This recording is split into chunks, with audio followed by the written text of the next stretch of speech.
Hi, this is Thomas Swaak, Philips Innovation Services, Change Management Hacks. Hack number 8. If you want to help someone deal with resistance, you need to walk them through their circles of influence. Let me repeat that for you. If you want to help someone with dealing with resistance, then you need to walk them through their circles of influence. Now let me explain to you how that works. I had a friend of mine sit down for a cup of coffee a little while ago, and she's involved in all kinds of transformational projects across the world. And she said things were going quite well, but she also said that at the beginning of a lot of these projects, she was running into a lot of resistance. And she was wondering, how to tackle that in a different way, to have a little less energy to spend on that. So my first question to her was, well, how do you deal with it usually? And she said, well, I slow down and I backtrack and I explain once more why I'm there and why what we're doing is actually a good idea.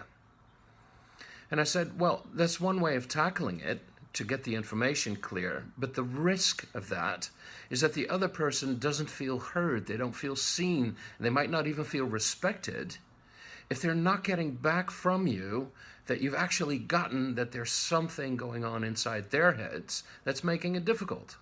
So here's the alternative. If you notice, and that's what I told her, if you notice that somebody's resisting, then the first thing to do is to repeat back what you heard in the first place. Just literally.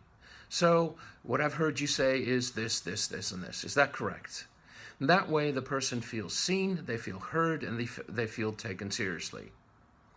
Now here's an alternative question to go into points of resistance. The first question is, so what's keeping you from being able to do this? What's keeping you from being able to do this? And let the person name every single thing they can think of. And when they're done, ask if there's more. Are there other things that are interfering? Once you've lined those up, the next question becomes, right, which parts of these are directly under your influence? Let's work with those first. And then the question becomes, those things that you can directly influence, what have you done already? What else could you do? And perhaps how could I help? So that's the first circle of influence. Next, we go back to the list and we look at all the things that can be influenced indirectly. So one of the things that you might be running into is that there's someone high up in the organization who doesn't know about the initiative, but whose support is very, very important. And you might not be able to approach that person directly. So what you do is you approach the person next to them whom you might know, right? Indirect influence, use the people that you know, and get that person to actually tackle on to your main sponsor. So these are questions of indirect influence. And then the question becomes, what can the person do themselves in indirect influencing? And what can you do? What can I do as wanting to help that person? Now, finally, you've got a couple of items left on that list. And those are things you cannot influence. And here's the kicker. Don't influence them. Don't put energy into them. Circles of influence.